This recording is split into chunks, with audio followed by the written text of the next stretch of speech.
여러분 안녕하십니까? 오늘의 미국, 한국 밖에서 본 한국 강혜신입니다.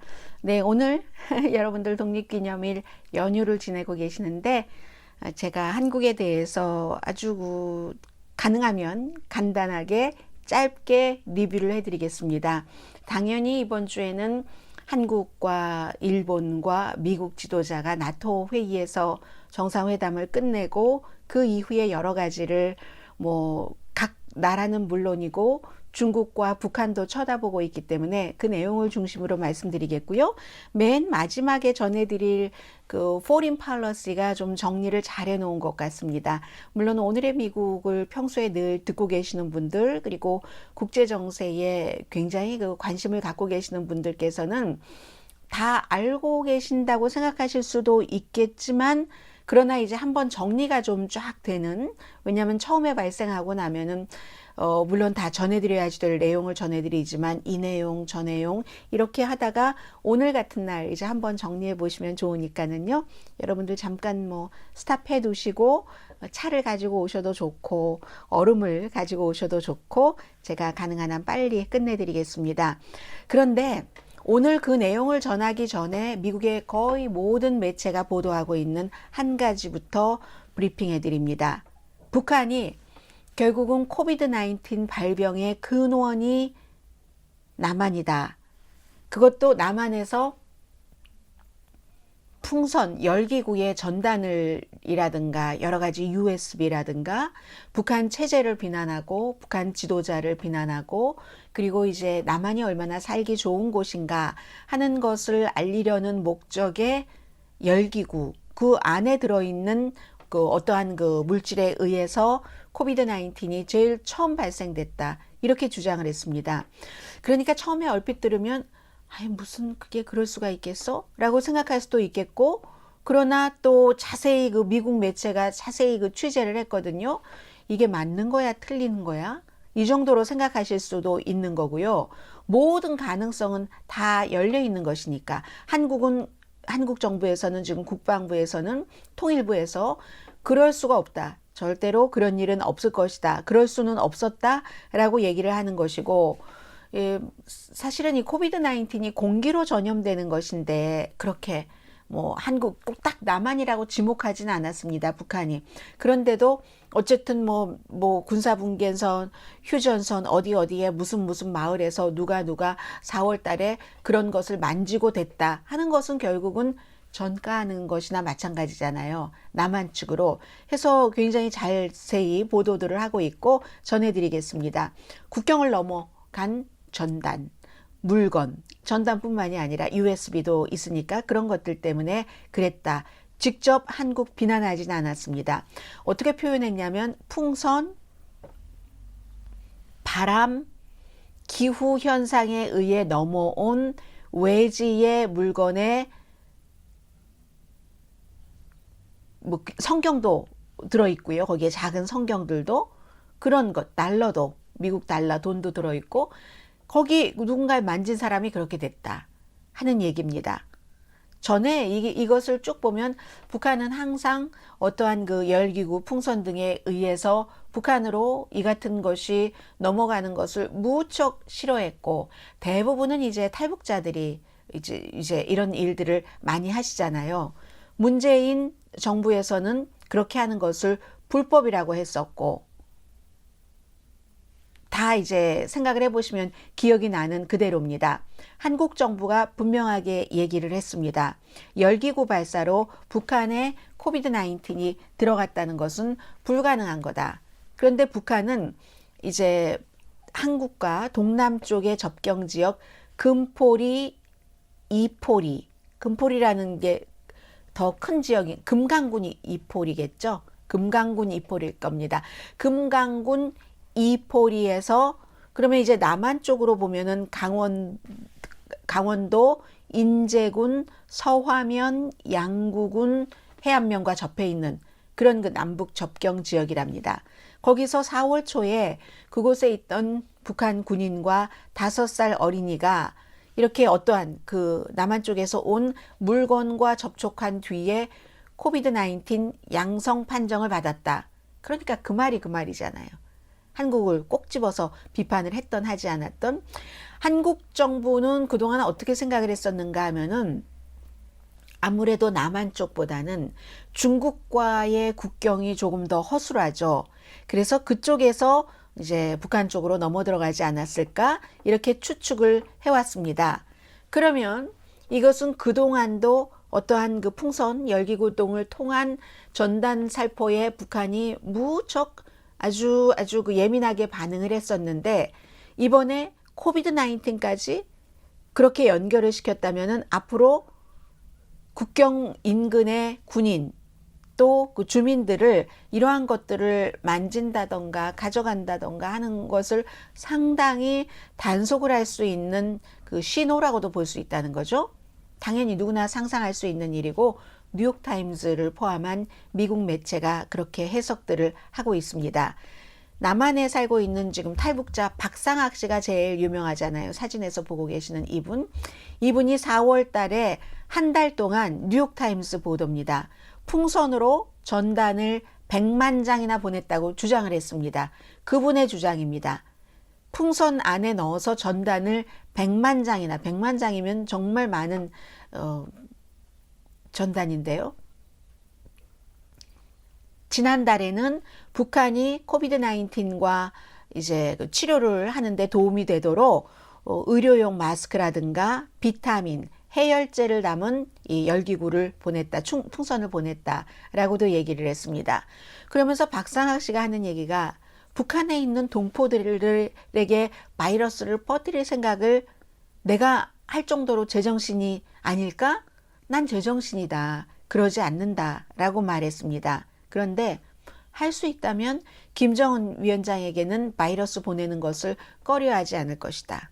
그러니까 이분 한 사람이 북한에 보낸 전단지가 100만 장이고 본인이 절대로 바이러스를 보내지 않았다고 주장을 했고, 김정은 위원장에게는 기꺼이 보낼 수도 있다, 이런 말을 했습니다. 여러 가지가 다 그 안에 들어가 있죠. 이 내용이 미국에서 거의 모든 언론이 보도를 했습니다.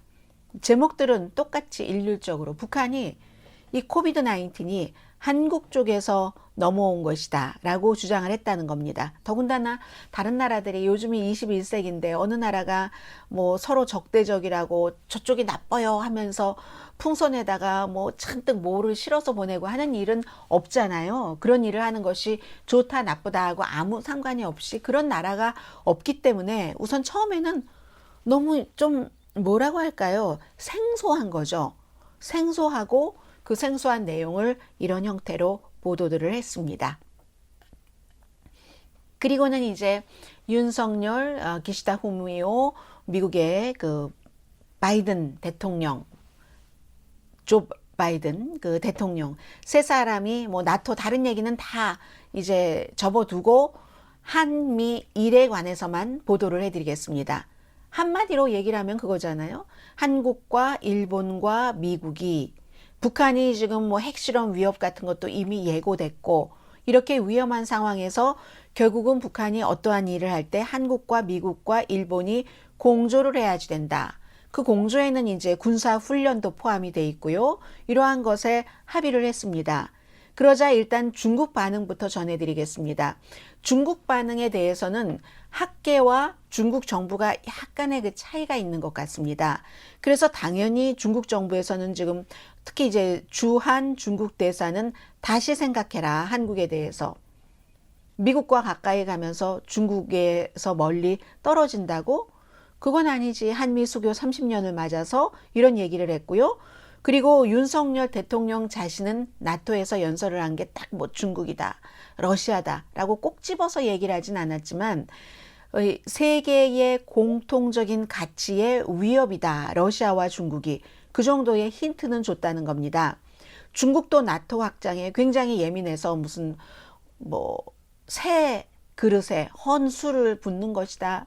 유럽을 나토 확장으로 다 엉망진창을 만들어 놓고 아시아까지 그걸 그렇게 하려고 한국, 일본, 호주, 뉴질랜드를 초대를 하는가? 뭐 이런 얘기 당연히 했고요. 그래서 이제 그 윤석열 대통령은 그렇게 위협일 수 있다, 두 나라가.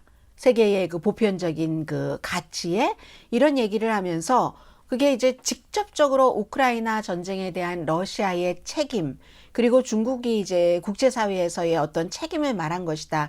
딱 그 자리에서 그렇게 하지 않았기 때문에 로이터 통신이 이제 윤석열 대통령 주변 측근들에게 물어봤더니 본인의 이름은 밝히지 않으면서 윤석열 대통령이 세계의 그 어떤 그 보편적인 가치에 위협이 된다라고 얘기한 것은 러시아의 우크라이나 침공과 중국의 지금 그 국제사회에서의 커뮤니티에서의 책임을 말한 것이다라고 확인을 해줬답니다. 그런데 이제 베이징은 일본과는 달리 한국과는 잘 지내고 싶어 한다. 이게 무슨 뭐 로이터 통신을 포함한 많은 매체의 보도거든요.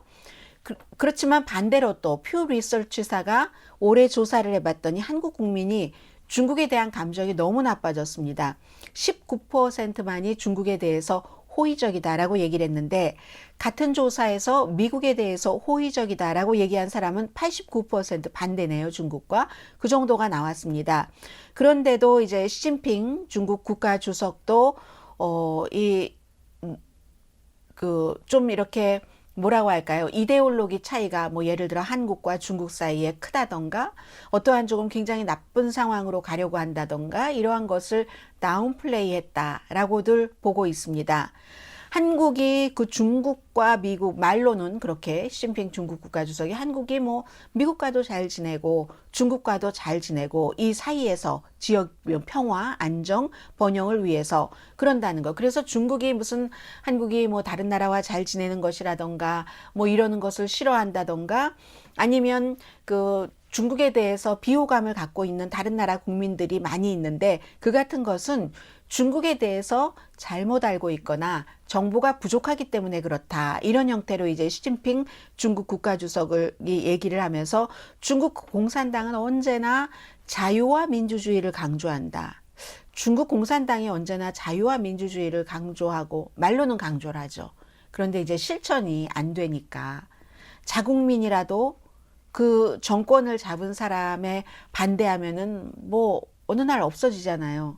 가택연금도 하기도 하고, 그게 이제 러시아의 블라디미르 푸틴과 다를 것이 없고, 그리고 모든 나라가 다 마찬가지로 그 나라 나름대로의 어떠한 것이 있다. 정책을 수립하고 시행을 해가는 데 있어서 그렇게 따지면 이 세상에 인권 유린이라는 게 있을 수가 없는 겁니다. 모든 나라들이 다 형편에 맞게 한다면 보편적인 그 가치와 보편적인 인권과 그 조금 더디더라도 모든 사람들의 생명을 다 존중하면서 가는 것, 그게 필요하잖아요. 그게 이제 민주주의에서도 완전하지는 않지만 추구해 가는 그 과정이고, 중국 공산당은 우리도 민주적이라고 얘기를 하고 있지만 보면은 그 서구 민주주의와는 상당히 다른 것 같고 지금 형편은 그렇습니다.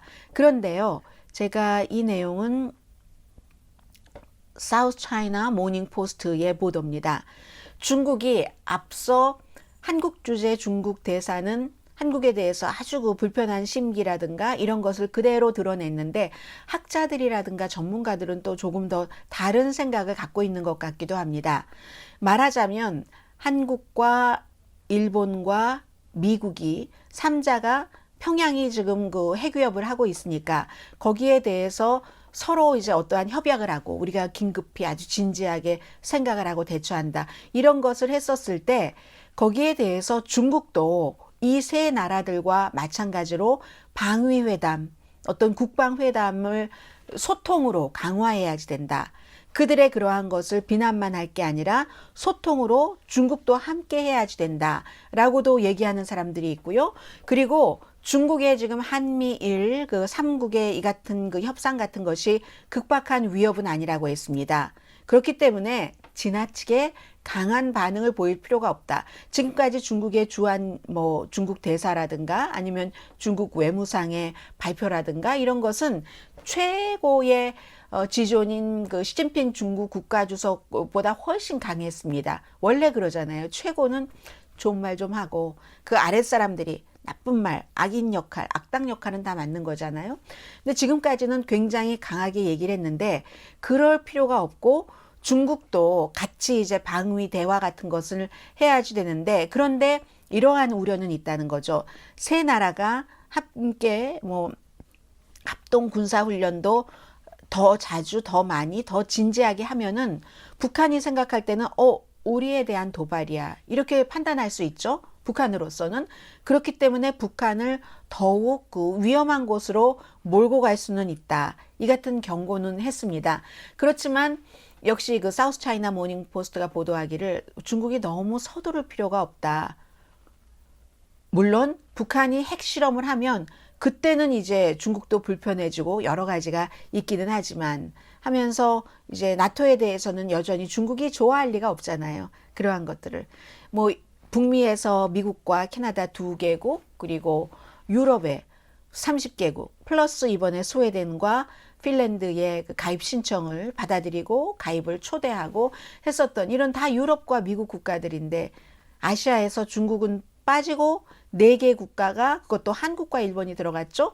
간 것을 중국이 좋아할 이유가 없죠. 그러니까 나토가 문제야. 나토가 자꾸만 그러니까 확대하고 하니까 러시아 이번 사태도 터졌잖아 라고 얘기를 하고 있습니다. 중국에서는 사우스 차이나 모닝 포스트는 북한의 핵탄두가 지금 20개 있다 이렇게 보고 있고, 윤석열 대통령은 당연히 북한의 뭐 여러 가지 앞으로 있을 그 도발에 대해서 대비도 하지만 그 도발 이후에는 강하게 대응해야지 된다고 하고, 그러면서도 동시에 북한을 평화회담에 나오게 해야지 된다. 항상 이 길은, 외교적인 협상의 길은 윤석열 대통령도 또 조 바이든 대통령도 열어두고 있습니다. 베이징은 뭐 여러 가지로 불편하죠. 인도 태평양 그쪽 지역에서의 여러 가지 뭐 동맹 같은 것에도 반대를 하고 있고, 와세다 대학교의 그 국제 뭐 교육학부의 부교수, 제가 성함을 지금 모르겠는데요, 안 적어놨어요. 그분이 얘기하시기를, 그런데 한국과 일본이 지금 어쨌든 미국이 중재를 해서 이렇게 그 3국 회담까지 열었는데 얼만큼이나 갈 수 있을까? 이건 처음부터 윤석열 대통령이 일본과 가까이 할 수밖에 없다. 한국은 이런 것을 공약을 하고 대통령이 되고 나서도 계속 보여주잖아요. 여러 가지로. 그럴 때도 끊임없이 뒤따라다니는 게, 그런데 그게 언제까지 끝까지 일본과 잘 지낼 수가 있어? 협조할 수가 있어? 이런 의문은 남는 겁니다. 중국 쪽에서도 미국 쪽에서도 전부 생각하고 있는 겁니다.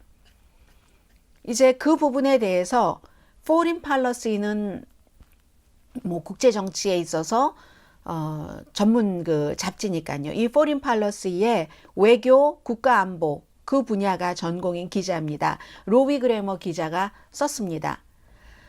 안보 위협이 있는 이때에 한국과 일본이 조심스럽게 울타리를 고치고 있다. 펜스를 지금 다시 고치고 있다는 겁니다. 위험하니까 잘 그걸 고쳐놔야지. 그 뭐 바람이 불고 뭐 또 누군가가 무너뜨리려고 할 때 쉽게 무너뜨릴 수 없잖아요. 그 누군가가는 북한이 되겠죠.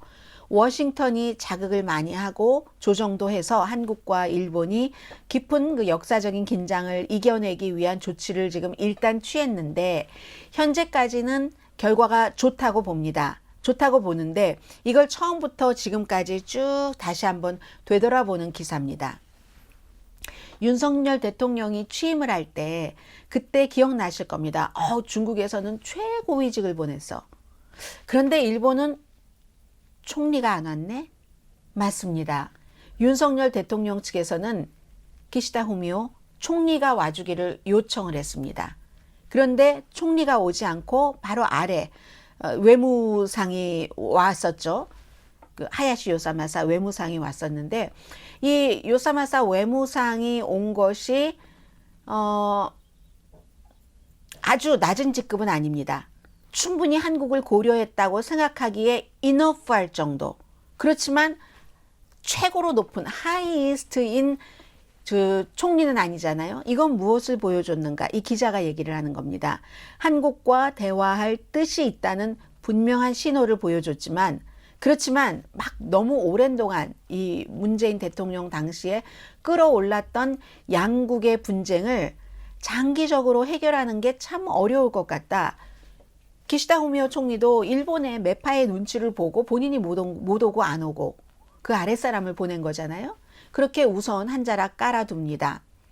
쉽지 않을 것이다.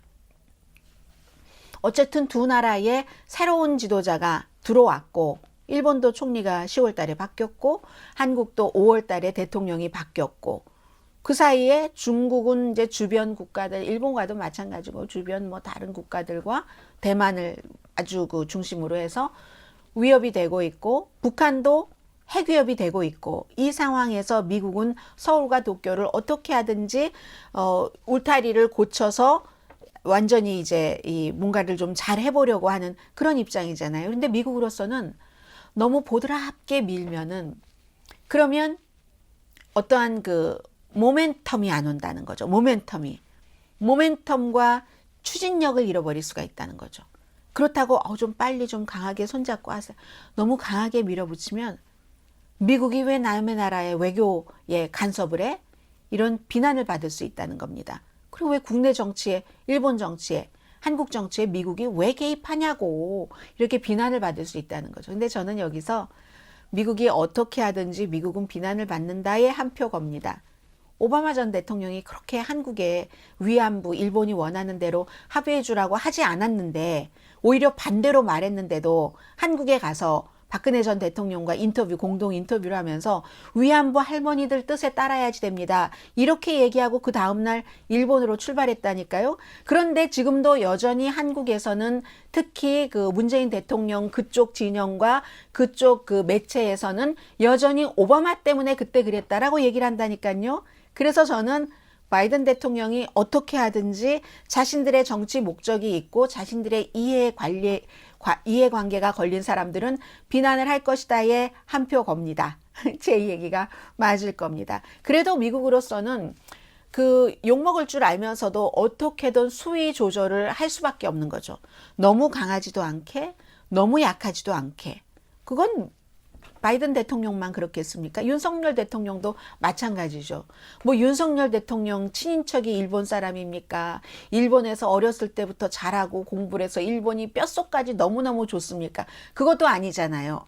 본인이 정치적인 이력이 짧다곤 하지만 본인의 주변에 있는 사람들의 말을 듣고 판단을 했고 일본을 지도 바로 옆에 붙어 있는 나라를 어디로 옮길 수도 없고 그건 미국도 마찬가지예요. 캐나다와 멕시코 어디로 옮길 수도 없고 하니까 어떻게든 뭐 잘 지내야지 될 부분이 있다 하고 지도자로서 판단을 하는 것이고 그래서 반일 감정을 누그러뜨리려고 하는 것이고 이건 지금 유럽에서도 마찬가지입니다.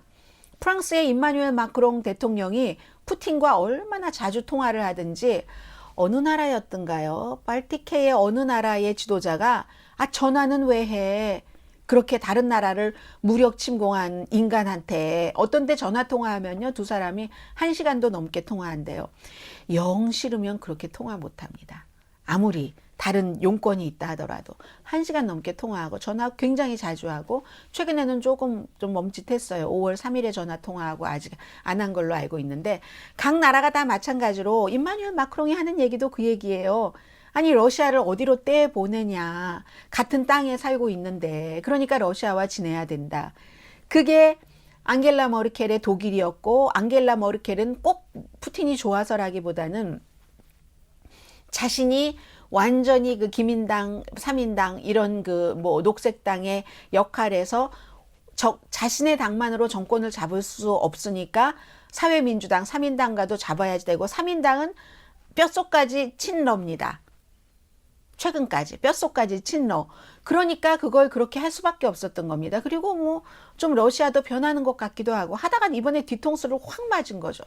그런 식으로 모든 나라는 다 자국의 그 입장에 따라서 지정학적인 위치로 어떤 나라를 끄집어내서 바다에 갖다 버릴 수 없다는 것을 알고 정치를 하는 거죠. 해서 이제 윤석열 대통령이나 다 마찬가지고 미국은 뭐 중국을 겨냥하니까 한국과 일본이 잘 지내면서 중국이 어떻게 하고 북한 문제도 있고 하는 것이고 해서 이제 너무 부드럽지도 않게 너무 세지도 않게 한다는 것이고 윤석열 대통령은 뭐 다 알고 계시는 얘기입니다.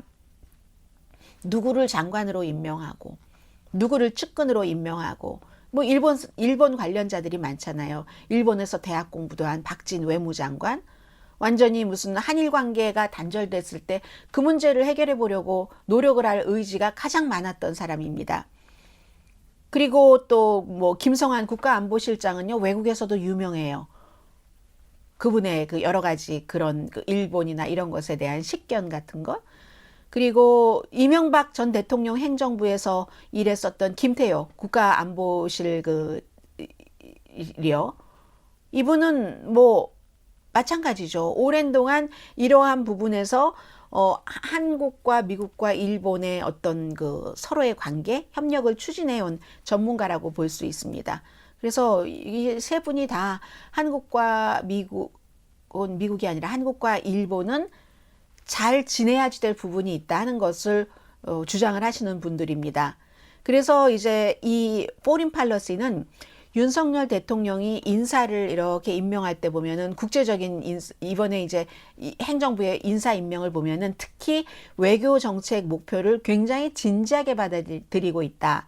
또 일본에 대해서 이제 앞서 말씀드린 그런 것들을 강조를 했고요. 지소미아 같은 것도 일본과 북한의 어떤 움직임에 대해서 정보를 공유하고 하는 것도 이제 빨리 확실하게 더 부활시키고 싶어 하고 그런 거잖아요. 그리고 제3국의 군사훈련도 하고 싶어 하고 이런 거. 이 중국은 그렇게 군사훈련하면 북한이 싫어할 텐데 라고 생각을 하는 거고 다 각자 국가의 입장에서 그리고 그 국가의 최고 지도자가 바라보는 정하는 그 축으로 가고 있는 거죠. 그래서 기시다 정부가 서울보다 중국에 훨씬 중국에 대해서도 매파적인 접근을 하고 있죠. 그런 문제. 그리고 한국 사람들은 한국의 윤석열 대통령 주변 분들은 중국이나 평양과 이제 어떤 긴장 있을 수 있는 것을 대비하기 위해서도 일본과의 관계를 잘 갖는 게 중요하다라는 생각을 하고 있고 미국과의 관계는 기본으로 두고요. 그렇다는 거 그런 것이고 그래서 마드리드 스페인에서 나토에서의 이번에 그 3개국의 그런 것은 불과 25분에 불과했지만 스타트 출발은 아주 좋은 것 같다라고 포린 팔러시는 지적을 했습니다. 이 모든 것은 한 4번쯤 말씀드리는 것 같네요.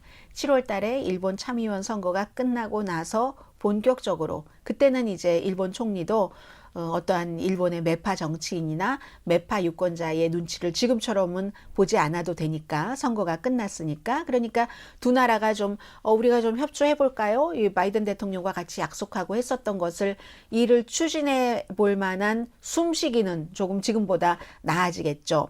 그리고 이제 설명을 합니다. 우리 너무너무 잘 알고 있는 일본이 뭐 강제 노동자에 대한 그 행위 또 위안부 문제 이런 것에서 시작이 돼서 일본은 계속 뭐 1965년과 2015년 아주 묘하게도 아버지와 딸이에요.